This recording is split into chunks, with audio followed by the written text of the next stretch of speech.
వసంత గారు వచ్చారు, చెప్పించండి అమ్మా. అలాగే అయితే వసంత గారు చెప్పండి. శ్రీ గురుభ్యో నమః. ఈరోజు జూన్ 4, 2025. గట్టిగా చెప్పాలి వసంత గారు, మీరు చాలా స్లోగా చెప్తారు. ఈరోజు ఏంటమ్మా బుక్ పేరు? వాళ్ళ commentaries on living part 2 by J Krishnamurthy. Chapter ఏం చెప్పాను? చాప్టర్ ఏంటంటే the process of hate. Jiddu Krishnamurti రాసిన పుస్తకం commentaries on living. Commentaries on living part 2 by J Krishnamurthy. అది చెప్పండి. చెప్పాను. ఉమ్. టాపిక్ రికార్డింగ్ ఆన్ అయింది. చెప్పానమ్మా, టాపిక్ చెప్పాలి. అంటే చాలా స్లోగా చెప్పారు, గట్టిగా చెప్పండి కొంచెం. శ్రీ గురుభ్యో నమః. ఈరోజు జూన్ 4, 2025.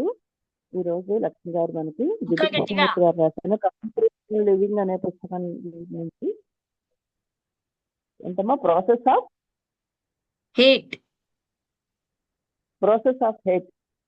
మీరు ఇంకా గట్టిగా చెప్పాలి. మీరు ఇంట్లో కూడా అలా మాట్లాడడం అలవాటు అయిపోయింది. ఇప్పుడు నేను అలా మాట్లాడితే మీకేం అర్థం అవుతుంది చెప్పండి, మీరు మాట్లాడినట్టు. చెప్పాను, మళ్ళీ స్టార్ట్ చేయండి. అంటే వాయిస్ చాలదండి. సరే, ప్రాసెస్ ఆఫ్ హేట్ అంటే అసహ్యం యొక్క విధానం, లేకపోతే ద్వేషం. హేట్ అంటే అసహ్యము, ద్వేషము రెండు ఉన్నాయి. ఆవిడ ఒక టీచర్ అనమాట. అంటే ఎప్పటి నుంచో ఒక టీచర్గా ఉన్నారు. ఆవిడకి ఆవిడ చాలా ఎఫెక్షనేట్గా, దయతో, ఆవిడకి అలా ఉండడం ఒక రొటీన్ అయిపోయింది. ఎఫెక్షనేట్గా ఉంటారు, దయతో ఉంటారు. ఆవిడ ఏమన్నారంటే 25 years ఆవిడ హ్యాపీగా ఉన్నట్ట అలాగా టీచ్ చేస్తూ. అయితే towards she had wanted to get away from the whole thing. ఇప్పుడు వీటన్నిటి నుంచి బయటకు వచ్చేయాలనుకుంటున్నాడు. అంటే ఇటువంటి వాటన్నిటినీ, దానికి ఆవిడ అతుక్కుపోయారు. ఈ మధ్యనే ఆవిడ రియలైజ్ చేయడం మొదలెట్టారు ఏంటంటే ఆవిడ హృదయంలో బాగా ఏది నాటుకుపోయిందో. ఇక్కడ ఏంటంటేనండి, మొన్న నేను నారాయణ గారికి కూడా కొంచెంగా షాక్ ఇచ్చినట్టుగానే చెప్పాను. ఒక గుడ్ టీచర్ అయ్యామనుకోండి, అందరూ అబ్బా బాగా చెప్తారని అంటుంటే మనం అందులో దానికి అతుక్కుపోతాం.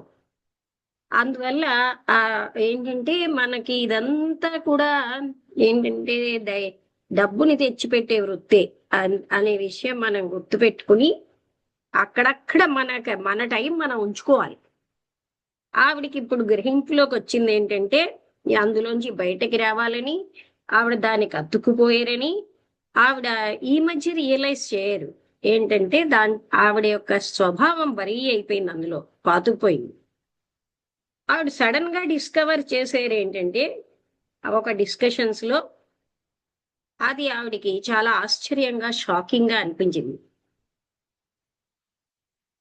అది నిజమే అనిపించింది. It was in a mere self accusation, అంటే తన్ని తాను ఆపాదించుకోవడం కాదు, అది నిజమే. ఆవిడ సంవత్సరాల తరబడి తన్ని చూసుకుంటే ఆవిడ ఇప్పుడు చూడగలిగేది. అవును, ఆవిడకి అలాగా అతుక్కుపోయి ఉన్నారు. ఆవిడకి చాలా అసహ్యం అనిపించింది. ఎవరి పట్ల అసహ్యం కాదు పర్టికులర్ గా, కానీ ఒక సహజమైనటువంటి అసహ్యం అనిపించింది అనమాట. అది వ్యతిరేకతల్ని అణిచేస్తోంది ప్రతి వారి పట్ల, ప్రతి వస్తువు పట్ల. అయితే ఆవిడ మొట్టమొదటిగా ఇది కనిపెట్టినప్పుడు ఇది చాలా సూపర్ఫిషియల్ పైనే ఉందని అర్థమైంది. ఆవిడ అందరినీ తృప్తిపరుస్తున్నారు ఈజీగా. కానీ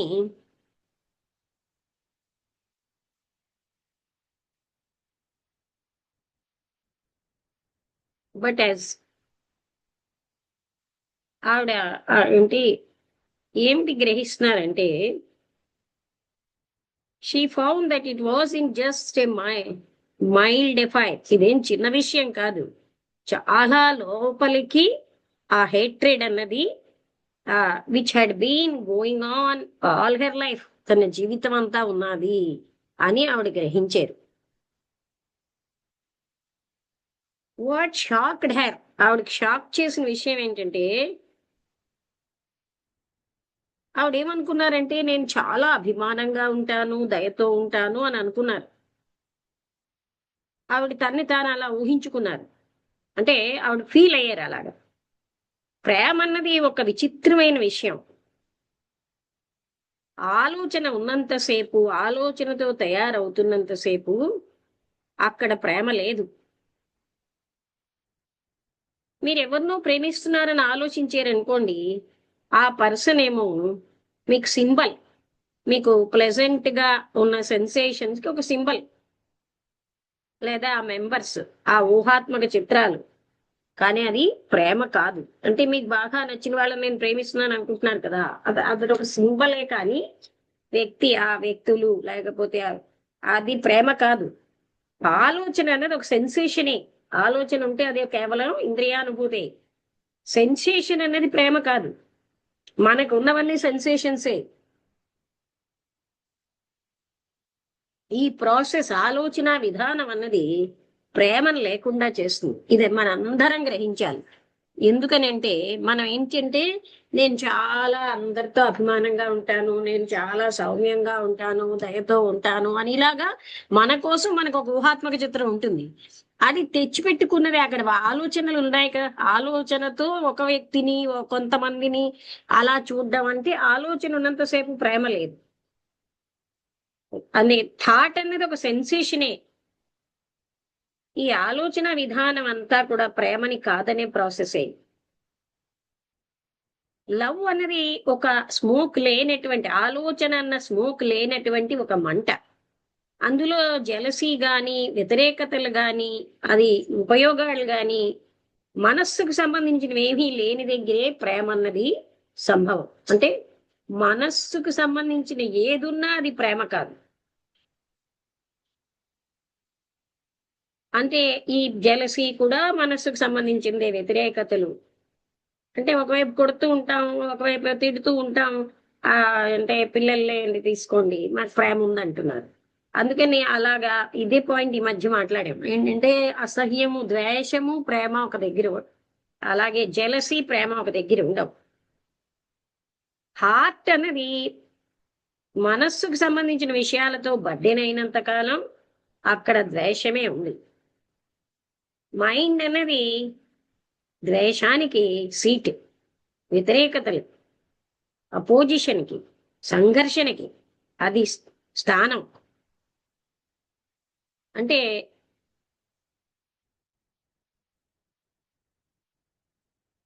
అక్కడ థాట్ అనేది రియాక్షన్ గాను, యాక్షన్ గాను, అంటే మన మనస్సులో ఉంది ఏదో ఒక రూపంలో. ఇదంతా కూడా శత్రుత్వానికి నాంది. ఆలోచన అన్నది అపోజిషన్, మనకి వ్యతిరేకత. బయలుదేరుతారు, ఫ్యాన్లు ఆపేసింది, లైట్లు ఆపి. ప్రాబ్లం ఏంటి వాటర్ కొంచెం అడుగుని కొంచెం వాటర్ ఉంటే ప్రాబ్లం వెళ్ళిపోయింది. ఏం చేశారు? ప్రాబ్లం వెళ్ళిపోయింది. అలాగే ఇక్కడ ఇక్కడ పెట్టి చెప్పేసారు. ఒక్కసారి అండి తలిపేసి వస్తున్నాను. మీరు బయలుదేరుతున్నారు కదా, ఈ తాళం వేసి వస్తారు.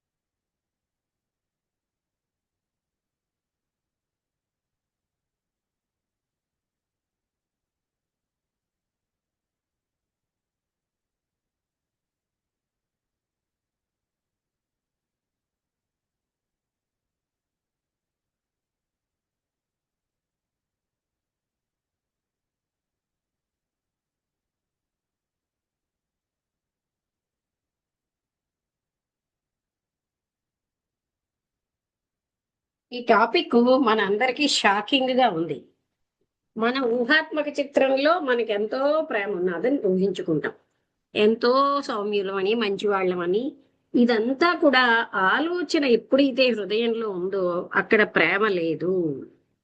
అంటే ఇది మనం జాగ్రత్తగా మనంతట మనం గ్రహించాలి. ఎవరో చెప్పడం కాదు.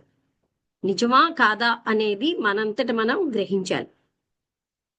మా పిల్లలంటే ప్రేమ, నా కళ్ళ వాళ్ళంటే ప్రేమ, నా భర్త అంటే, నా భార్య అంటే, ఇవన్నీ ఆలోచనకు సంబంధించినవి కనుక అది సెన్సేషనే గాని ప్రేమ కాదని మన కృష్ణమూర్తి గారు చూపిస్తున్నాడు.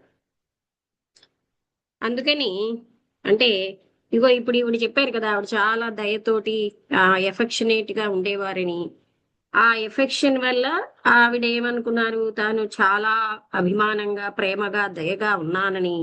దానివల్ల ఆవిడ ఏం కోల్పోయారు అన్నది ఆవిడకి అర్థమైంది. ఆవిడ రియలైజ్ చేసేసరికల్లా తాను అంటే చాలా తృప్తిగా ఫీల్ అవుతున్నారు ఇన్నాళ్ళు.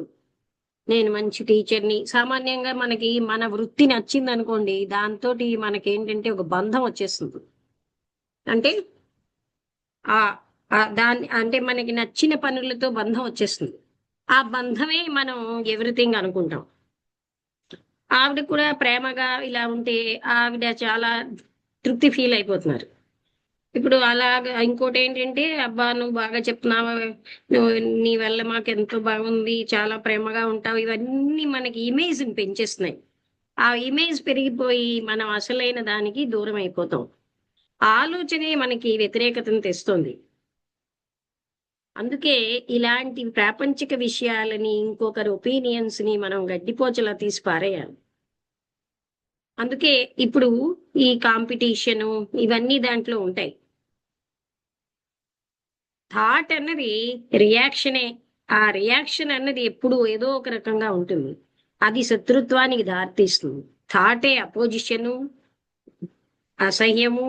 ఆలోచన అన్నది ఎప్పుడు కాంపిటీషన్తో ఉంటుంది. అది ఎప్పుడు ఫలితాన్ని ఆశిస్తుంది, జయాన్ని ఆశిస్తుంది, పరిపూర్ణతను ఆశిస్తుంది, సంతోషాన్ని. విసుగు, ద్వేషం ఇవన్నీ ఉంటాయి. సంఘర్షణ అన్నది ఆలోచనలో సంఘర్షణ వ్యతిరేకతల్లోంచే వస్తుంది. ఈ ఆపోజిట్స్ అన్నిటినీ అంటే వ్యతిరేకతల్ని మనం కలిపేమనుకోండి, అక్కడ ఇంకా ద్వేషం ఉంటుంది, వ్యతిరేకత ఉంటుంది. మీరు చూడండి, నేను ఎప్పుడు కూడా నేను పిల్లల్ని ప్రేమిస్తున్నాను అనుకున్నాను. వాళ్ళు పెద్ద అయ్యాక కూడా వాళ్ళు నా దగ్గరికి వస్తూ ఉంటారు. వాళ్ళు వాళ్ళ యొక్క కంఫర్ట్ కోసం, వాళ్ళు కష్టాల్లో ఉన్న నా దగ్గరికి వస్తారు. నేనేమనుకున్నానంటే అలా రావడం చూసి నేను వాళ్ళని ప్రేమిస్తున్నాను అనుకున్నాను. స్పెషల్గా నాకు బాగా నచ్చిన వాళ్ళు క్లాస్ రూమ్ కుంటే దూరం అయిపోయిన తర్వాత కూడా నేను ఇప్పుడు వాళ్ళు రావడం చూసి నేను నిజంగానే ప్రేమిస్తున్నాను అనుకున్నాను. నేను ఇప్పుడు చూస్తున్నది ఏంటంటే అక్కడ అండర్ కరెంట్ ఆఫ్ హేట్, ఒక రకమైన హేట్ కూడా ఉంది ఆ లోపలే. డీప్ రూటెడ్ ఎంటగోనిజం, లోతుగా పాతుకుపోయిన వ్యతిరేకత ఉంది. ఇది నేను కనిపెట్టేకి ఏం చెయ్యాలి? మీరు ఆలోచించలేరు. How appalled I am by it, and though you say we must not condemn. నేను ఎంత బాగా దీనివల్ల అంటే ఎప్పాల్ అన్న దానికి సరి అయిన పదం తెలుగులో ఏంటో చూస్తానండి.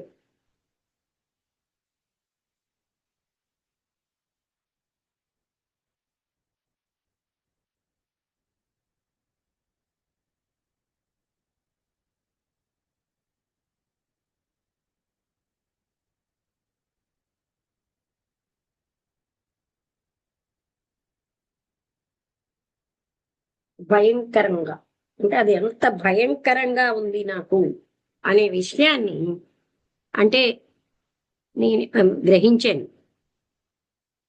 మీరు కండెమ్ చేయకూడదు అంటున్నారు, కానీ ఈ డిస్కవరీ నాకు చాలా అంటే ముఖ్యం అనిపించింది. చాలా గొప్పది అనిపించింది. అంటే నేను ఇన్నాళ్ళు నాకు ప్రేమిస్తున్నాను, నేను ప్రేమిస్తున్నానని ఫీల్ అయ్యాను. వాళ్ళు కూడా నా దగ్గర నుంచి వెళ్ళిపోయాక నా సలహాల కోసం, నా దగ్గర కంఫర్ట్ పొందడం కోసం వస్తున్నారు. అదంతా చూసి నిజంగానే నేను ప్రేమిస్తున్నాను అనుకున్నాను. కానీ నాకు తెలిసినదేంటంటే, అది కాదు అని తెలిసాక నాకు చాలా భయంకరమైన ద్వేషం వచ్చింది. అది ఎంత భయంకరంగా ఉన్నదంటే, మీరు దాన్ని ఆలోచించలేరు, ఖండించకూడదంటారు. కానీ డిస్కవరీ అన్నది చాలా అంటే నాకు ముఖ్యంగా బాధాకరంగా ఉంది. మీరు ఇది కూడా డిస్కవర్ చేసారా?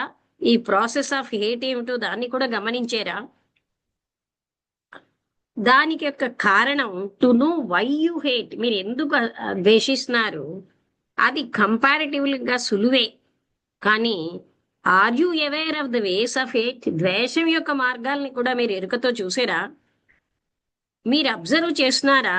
As you A strange new animal, అంటే ఒక కొత్త యానిమల్ ని చూసినట్టుగా మీరు దాన్ని అబ్జర్వ్ చేయగలిగారా? మీలో ద్వేషాన్ని కూడా. ఇదంతా కొత్తగానే ఉంది నాకు. నేను ఎప్పుడు కూడా ఈ ద్వేషం యొక్క ప్రాసెస్ ని చూడలేదు అన్నారు ఆవిడ. మీకు ఎందులో ఇంట్రెస్ట్? అది కాదు, నేనేమో చూడలేదన్నారు. Let us do so. ఇప్పుడు మనం అది చేద్దాం, ఏం జరుగుతుందో చూద్దాం. మనం ప్యాసివ్ గా వాచ్ఫుల్ గా ఉందాం ఈ హేట్ ని యాజ్ ఇట్. అది అప్పుడు అది దాని లోపల విషయాన్ని మనకు తెలియజేస్తుంది. దాన్ని షాక్ అవ్వకండి, ఖండించకండి, లేకపోతే క్షమాపణలు వద్దు. జస్ట్ ప్యాసివ్ గా చూడండి. ఈ ద్వేషం అనేది ఒక రకమైనటువంటి విసుగే. పరిపూర్ణత, ఈ విసుగు ఇవన్నీ కలిసే ఉంటాయి. మీకెందులో ఉత్సాహం ఉంది? అంటే మీరు ప్రొఫెషనల్ గా, but deep down what are you interested in? Professional గా మీకు ఎందులో ఇంట్రెస్ట్ ఉంది? డీప్ డౌన్ గా, చాలా లోతుగా.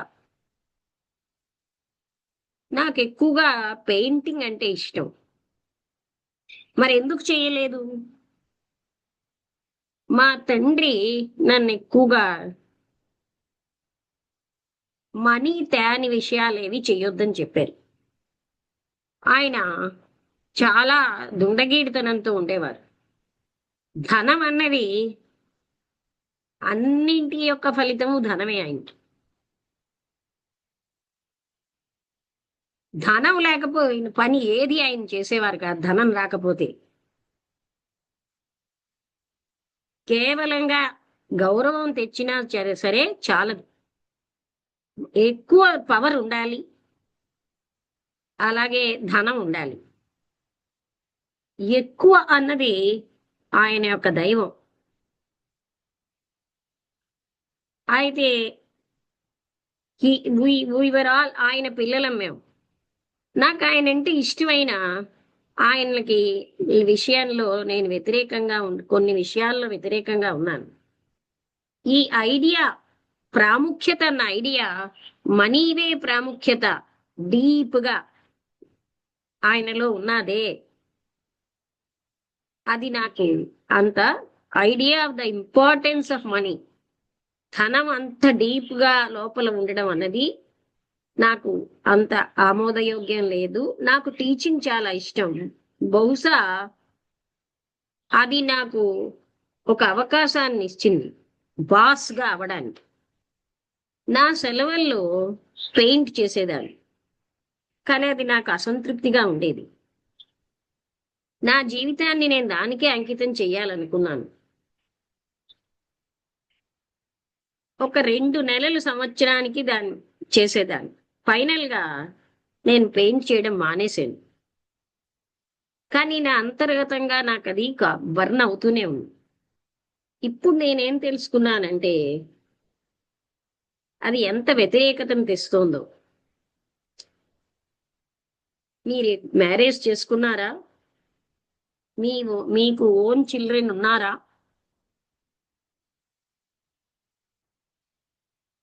నేను ఒక వివాహితుడిని ప్రేమించాను, మేము కలిసి జీవించాము సీక్రెట్ గా. అయితే ఆయన భార్య అంటే నాకు చాలా విపరీతంగా అసూయ, ఆయన పిల్లలంటే. అయితే నాకు పిల్లలనంటే భయం. పిల్లలు అంటే దో ఐ లాంగ్, వాళ్ళంటే నాకు ఇష్టం ఉన్నా వాళ్ళంటే నాకు భయం. ఆల్ ద నేచురల్ థింగ్స్ అంటే సహజమైన విషయాలు, ప్రతి ఆ, నిత్యము ఉన్నటువంటి కంపానియన్షిప్ మొదలైనవన్నీ నాకు ఇష్టం లేవు. Jealousy was a consuming fury. అసూయ అన్నది నన్ను తినేంత భయంకరంగా ఉండేది. ఆయన మరొక టౌన్కి వెళ్ళిపోయారు. నా జెలసీ ఎప్పుడు కూడా పోలేదు. అంటే అది ఎవ్వరూ దాన్ని బీట్ అవుట్ చేయలేనిలాగా ఉంది. ఇదంతా మర్చిపోవడం అన్నది నేను టీచింగ్ వైపు వచ్చాను చాలా తీవ్రతరంగా. ఇప్పుడు నాకు అర్థమైంది ఏంటంటే, ఇప్పటికీ నాలో జెలసీ ఉంది, ఆయన పట్లే కాదు. ఎందుకంటే ఆయన చనిపోయాడు. హ్యాపీ పీపుల్, మ్యారీడ్ పీపుల్, హాయిగా అంటే వివాహితలను చూసినా, హ్యాపీగా ఉన్న వాళ్ళని చూసినా, జయప్రదంగా ఉన్న వాళ్ళని చూసినా, ఎవరిని చూసినా ఇలాంటి వాళ్ళని నాకేమో నా లోపల జెలసీ ఉంది. What we could have been together was denied to us. అంటే మేము కలిసి ఎలా ఉండాలి అన్నది నాకు అది కాకుండా అయిపోయింది. జెలసీ అన్నది అంటే జెలసీ లేకుండా నేను ఉండలేకపోతున్నాను. జెలసీ అంటే హేట్, అంటే ద్వేషం కాదా? ఒక వ్యక్తి ప్రేమించాడు అనుకోండి, అక్కడ ఇంకేమీ ఉండదు, దేనికి జాగా లేదు. కానీ మనం ప్రేమించట్లేదు. మనం ఏంటంటే ఆ ప్రేమ చుట్టూరా ఉన్న పొగ మన జీవితాన్ని నింపేస్తుంది. అందుకనే ఆ మంట, ప్రేమ అన్న మంట చచ్చిపోతుంది, ఆరిపోతుంది. అది నేను చూడగలుగుతున్నాను ఇప్పుడు. స్కూల్లో నాకున్నటువంటి మ్యారీడ్ సిస్టర్స్తో మొత్తం సంబంధాలలో there was war going on, యుద్ధం జరుగుతోంది. కేవలంగా అది కవర్ చేసుకుంటున్నాను. I was becoming the ideal teacher. నేను ఆదర్శమైన టీచర్ని అయ్యాను. To become the ideal teacher was my goal.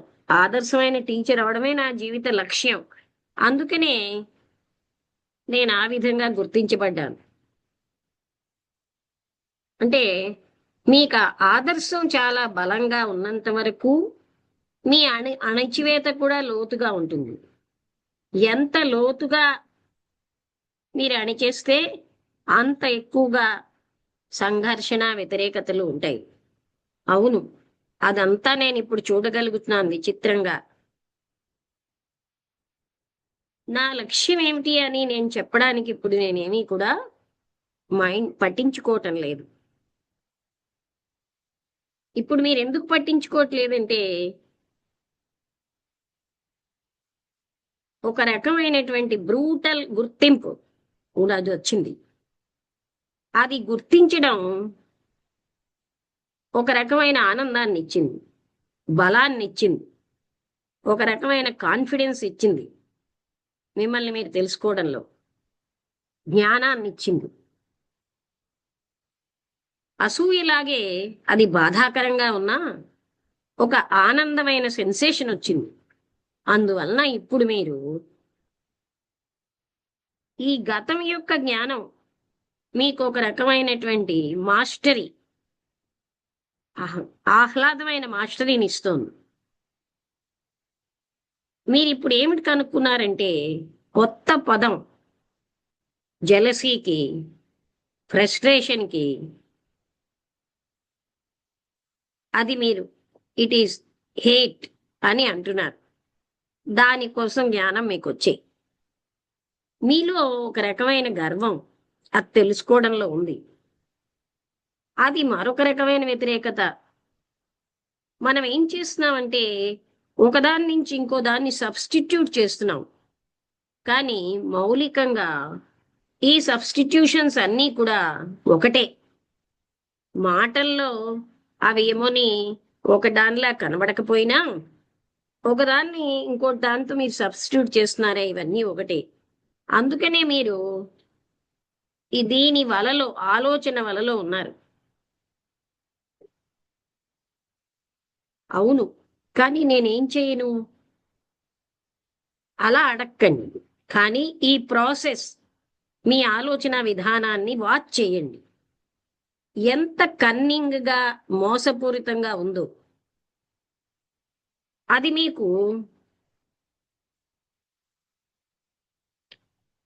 మీకేదో ప్రామిసింగ్ గా మిమ్మల్ని ఏదో విముక్తి చేసినట్టు కనబడుతోంది, కానీ మరొక రకమైన సంక్షోభంలోకి వెళ్ళిపోయారు, మరొక రకమైన వ్యతిరేకతల్లో. అందుకని ప్యాసివ్ గా, వాచ్ఫుల్ గా చూడండి. అప్పుడు ఆ సత్యం బయటకి రానిండి. జలసీ నుంచి ఫ్రీడమ్ అన్నది, ద్వేషం నుంచి ఫ్రీడమ్ అన్నది ఆ ఈ కాన్స్టెంట్ సప్రెస్డ్ యుద్ధం నుంచి వస్తుంది.